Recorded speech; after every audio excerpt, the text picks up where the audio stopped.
মাদককে না বলুন, জীবনকে হা বলুন। এই দিবসকে কেন্দ্র করে আমরা ব্যাপক ভিত্তিক কর্মসূচি নিয়েছি। আগামী 4 দিন ব্যাপী ঢাকা সিটিতে আমরা এই কর্মসূচি বাস্তবায়ন করব। তার উদ্বোধনী অনুষ্ঠান আজকে বড় পরিসরে তেমন কোনো কর্মসূচি নেই 2-3টা কারণ। আজকে আশুরার দিন, জুমার দিন এবং আজকে জামাত ইসলামের কেন্দ্রীয় মজলিসে শুরারও একটা অধিবেশন ছিল, যে অধিবেশনে আমরা অনেকেই সদস্য ছিলাম। নানাবিধ কারণে আজকে আমরা রাস্তায় বাইরে কোনো প্রোগ্রাম নেইনি। আজকে আমাদের গৌরবভাবে উদ্বোধন হচ্ছে। কালকে থেকে 4 দিন ব্যাপী, অর্থাৎ 27, 28, 29, 30 এই 4 দিন গোটা সিটি নর্থ ব্যাপী সিটি কর্পোরেশন উত্তরের প্রত্যেকটা ওয়ার্ডে আমরা মাদকের বিরুদ্ধে জনসচেতনতা ক্যাম্পেইন এবং লিফলেট বিতরণ, গণসংযোগ, সমাবেশ ইত্যাদি কর্মসূচি আমরা পাই। এবার আমরা স্লোগান হিসেবে, প্রতিপাদ্য বিষয় হিসেবে নিয়েছি, মাদককে না বলুন, জীবনকে হা বলুন। নিঃসন্দেহে জীবনের উপরে মাদক হইতে পারে না, এটা একটা বদ অভ্যাস। অনেক সময় যা ছোট সিদ্ধান্ত থেকে বড় ধ্বংসের সূচনা হয়। কী সেটা? ছোট সিদ্ধান্ত হলো বন্ধুর পাল্লায় পড়ে কিউরিসিটি থেকে সিগারেট পান করা শুরু করা। ধূমপানকে অনেকে মাদকের মধ্যে অন্তর্ভুক্ত করতে চান না, কিন্তু ধূমপানই মাদকের প্রথম ধাপ। এবং এটা শুরু হয় বন্ধুবান্ধবের পাল্লায় পড়ে কিউরিসিটি থেকে ধূমপান শুরু করে, এরপরে পর্যায়ক্রমে একেবারে মূল মাদক সেবন থেকে শুরু করে সর্বনাশ না হওয়া পর্যন্ত এটা চলতে থাকে। আমরা মনে করি যে এখানে আমাদেরকে অনেক বেশি দরদি হইতে হবে। যারা দৈব দুর্বিপাকে পরিবেশের শিকার হয়ে তরুণ তরুণী, যুবক যুবতী কিংবা যে কোনো বয়সের মানুষই মাদকাসক্ত হয়ে গিয়েছে, তাদেরকে ঘৃণা না করে, তাদেরকে সমাজ থেকে আলাদা না করে, বরং দ্রুততম সময়ের ভিতরে তাদেরকে অসুস্থ মানুষ বিবেচনা করে জাতীয় অগ্রাধিকার দিয়ে তাদের নিকটবর্তী জায়গায় চিকিৎসার ব্যবস্থা করতে হবে এবং চিকিৎসাটাকে সহজলভ্য করতে হবে। তাদের প্রতি দরদি হইতে হবে, আন্তরিক হইতে হবে। যে মাদক সেবন করলো, পরিস্থিতির শিকার হয়ে গেল, সে যখন মাদকের পয়সা পায় না, তখনই ছিনতাইয়ের পথে যায়, চাঁদাবাজির পথে যায়, তখনই জনজীবনে সে অস্থিরতা তৈরি করে। তাহলে জনজীবনকে যদি সঠিক অবস্থায় রাখতে হয়, নিরাপত্তাপূর্ণ রাখতে হয়, তাকে ঘৃণা করে আপনি পারবেন না। তাকে দ্রুত মেইন স্ট্রিমে আগের জায়গায় ফিরে আনার জন্য বন্ধ হয়ে যেতে হবে, আপনজন হয়ে যেতে হবে। এবং তার চিকিৎসা কীভাবে সহজলভ্য করা যায়। আজকে চিকিৎসাও কিন্তু অনেক এক্সপেন্সিভ, আবার সহজে পাওয়া যায় না। এই ধরনের স্পেশালাইজড কোনো অ্যারেঞ্জমেন্ট আমাদের দেশে ব্যাপক ভিত্তিক নাই, যেগুলো আছে এক্সপেন্সিভ। আপনি আপনার সন্তানকে যে ওখানে রেখে, বা একজন অভিভাবক তার সন্তানকে রেখে যে ওখানে তাকে চিকিৎসা করে ফিরিয়ে নিয়ে আসবে, এই পরিমাণ এক্সপেন্সিভ এটাও অনেকের পক্ষে সম্ভব হয় না। তখন পারিবারিক কলহ তৈরি হয়, সেই লোকটা একাকিত্ব অনুভব করে, ছাত্র হইলে পড়ালেখা থেকে মনোযোগ উঠে যায়, তারপরে তার ব্রেইনের উপরে এফেক্ট করে, তার হার্টের উপরে এফেক্ট করে, কিডনির উপরে করে, লিভারের উপরে করে, শ্বাসতন্ত্রের উপরে করে, মানে এক কথায় জীবন শেষ না হওয়া পর্যন্ত এই মাদকের সুবল তার উপরে চলতে থাকে। তো সেজন্যে শুধু মাদক সেবীদেরকে দোষারোপ না করে বা তাদেরকে ঘৃণা না করে, মাদকের কারবারি যারা, এদেরকে চিহ্নিত করে তাদেরকে বলতে হবে, মাদক কারবারের পরিবর্তে তুমি মুদির দোকান দাও, তুমি চায়ের দোকান দাও, তুমি ফুচকার দোকান দাও, তুমি মানুষের জীবন সর্বনাশ করিও না। এই কারবারিদের কারবার বন্ধ করতে হবে। এইটাতে এই পয়সার দান্দায় প্রশাসনের বিপদগামী একটা অংশ এদেরকে নানাভাবে সাহায্য সহযোগিতা করে। এদেরকেও বুঝাতে হবে যে ভাই, তুমি প্রশাসনের থেকে তুমি একটা অন্যায় গর্হিত কাজকে তো সাপোর্ট করতে পারো, হ্যাঁ। আবার মাদক সেবী একটা ধরে ইচ্ছা মতো ডান্ডাও লাগাইতে পারো না। একটা মাদক সেবন করে যারা, এরা সব কি একেবারে ছোট লোকের সন্তান?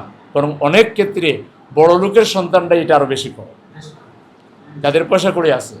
তাহলে তুমি যে একটা ছেলের গায়ে হাত তুলে দিলা, লাঠি আছে বলে হাতে, তোমার এটা দায়িত্ব না।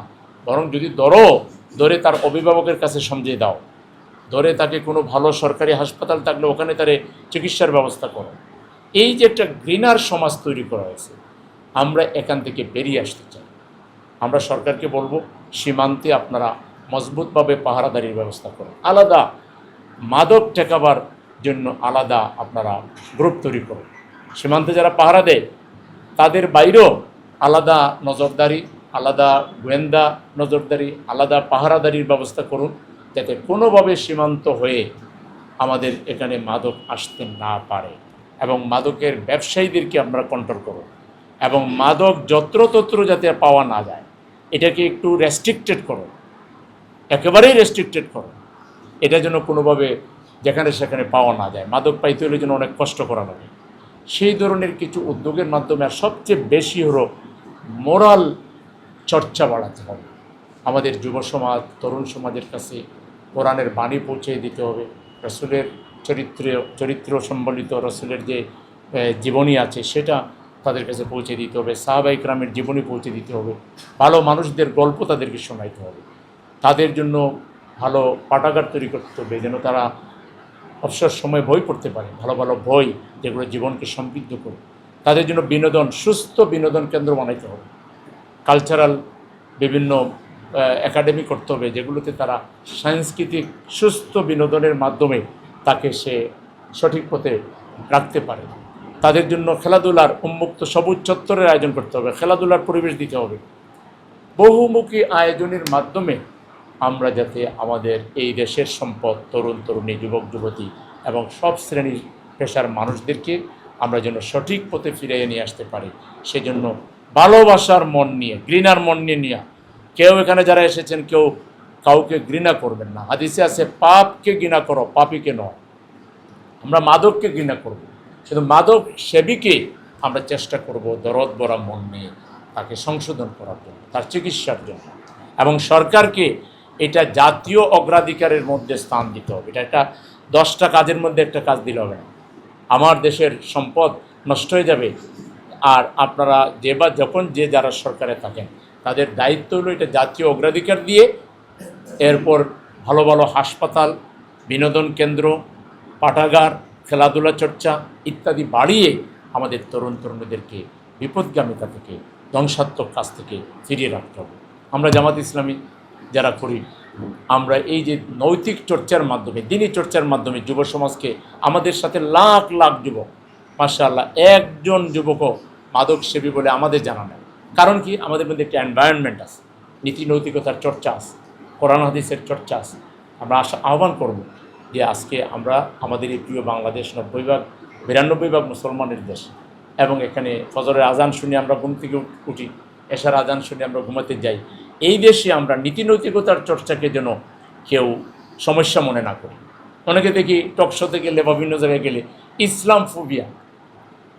আরে ইসলাম কারো ক্ষতি করে না, ইসলাম মানুষকে চরিত্রবান বানায়, ইসলাম মানুষকে বিবেকবান বানায়, ইসলাম মানুষকে সঠিক পথে রাখে। কিছু কিছু নেতা নেত্রী মানুষের মধ্যে দেখি ইসলাম ফোবিয়া। এই ইসলাম ফোবিয়াটা বাংলাদেশে যেন না থাকে।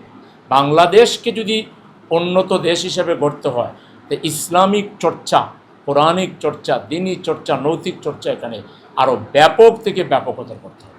শিক্ষা প্রতিষ্ঠানে এই দিনী চর্চা বাড়াতে হবে, কোরআন হাদিসের চর্চা বাড়াতে হবে, প্লে থেকে মাস্টার্স পর্যন্ত সব ক্লাসে কোরআনের কিছু লেসন রাখতে হবে, হাদিসের কিছু লেসন রাখতে হবে।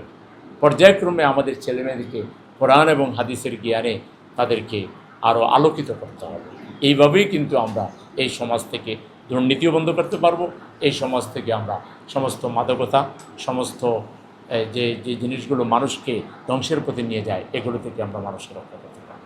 আমরা মূলত 4 দিন ব্যাপী যে অ্যাওয়ারনেস প্রোগ্রাম নিয়েছি, সেই প্রোগ্রামে মিডিয়ার বন্ধুদের সহযোগিতা চাই, আমরা প্রশাসনের সহযোগিতা চাই, এবং আমরা তরুণ যুবকদেরকে যারা মাদক সেবন করে না তাদেরকে বলবো এই 4 দিন আমাদের সাথে থেকে স্বেচ্ছাসেবী হয়ে আপনারা মাদক বিরোধী গণসচেতনতা তৈরিতে সবাই ভূমিকা রাখবেন। এই প্রত্যাশা ব্যক্ত করে 4 দিনব্যাপী কর্মসূচি পালনে নগরবাসীর সহযোগিতা চাচ্ছি এবং প্রশাসনের সহযোগিতা চাচ্ছি। আমরা সবাই মিলে মাদকের বিরুদ্ধে এমন এক গণসচেতনতা তৈরি করব যে নতুন করে আর কেউ মাদক সেবী হবে না, এবং যারা হয়ে গেছে তাদেরকে রক্ষায় আমরা এগিয়ে আসবো। আল্লাহ আমাদের সবার জন্য সহায় হন। আপনাদের কষ্ট করার জন্য মিডিয়ার ভাইদেরকে ধন্যবাদ, এবং স্বেচ্ছাসেবী ভাইরা যারা এসেছেন আপনাদেরকে অনেক অনেক ধন্যবাদ। এই 4 দিনের কর্মসূচি বাস্তবায়নে আপনারা অত্যন্ত অগ্রণী ভূমিকা পালন করবেন সেই প্রত্যাশা ব্যক্ত করে আমাদের কথা এখানে শেষ করছি।